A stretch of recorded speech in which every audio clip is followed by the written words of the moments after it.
Supreme कोर्टना chief justice Shri चंद्रचूड़े भगवान द्वारकाधीश समक्ष शीश झुकावी दर्शन पूजन कर्या। जस्टिस श्री चंद्रचूड़े भगवान द्वारकाधीशजीनु नवा वर्षमां ध्वजानुं पूजन करी द्वारकाधीश मंदिर पर शिखर पर ध्वजारोहण कर्युं। भगवान द्वारकाधीशनी श्रृंगार आरतीना दर्शन कर्या। बारादार पुजारी द्वारा सुप्रीम कोर्टना चीफ जस्टिस श्री चंद्रचूड़ने भगवान द्वारकाधीश पादुका पूजन करावी मंत्रोच्चार साथे आशीर्वचन पाठव्या। ब्यूरो रिपोर्ट ललित शिंगड़िया, देवभूमि द्वारका। आज रोज भारतनी सर्वोच्च अदालतना मुख्य न्यायाधीश श्री डॉक्टर वायवी चंद्रचूड़ साहेब श्री द्वारकाधीश मंदिरे पधार्या हता।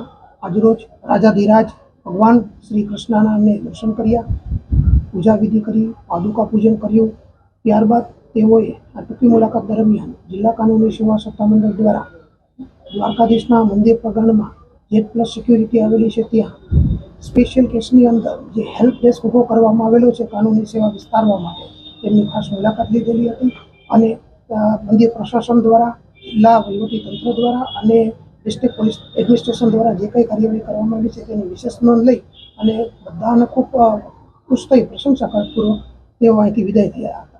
આજરોજ ભારત देश के सर्वोच्च अदालत के मुख्य न्यायाधीश श्री वी.वाई. चंद्रचूड़ साहब ने यहाँ पे विजिट ली और द्वारकाधीश मंदिर में द्वारकाधीश भगवान के समक्ष दर्शन किए। उनके समक्ष ध्वजा पूजन और पादुका पूजन करने के बाद नूतन ध्वजारोहण भी किया और धन्यता अनुभवी। बाद में सर ने यहाँ पे जो एक TLSA का कार्यालय है इसमें लीगल अथॉरिटी की ओर से यहाँ के जो यात्रिक हैं उनको लीगल सर्विस प्रोवाइड की जाती है, उसकी मुलाकात ली। तो मुलाकात के दरमियान ये कामगिरी की प्रशंसा करते हुए यहाँ से विदाई ली।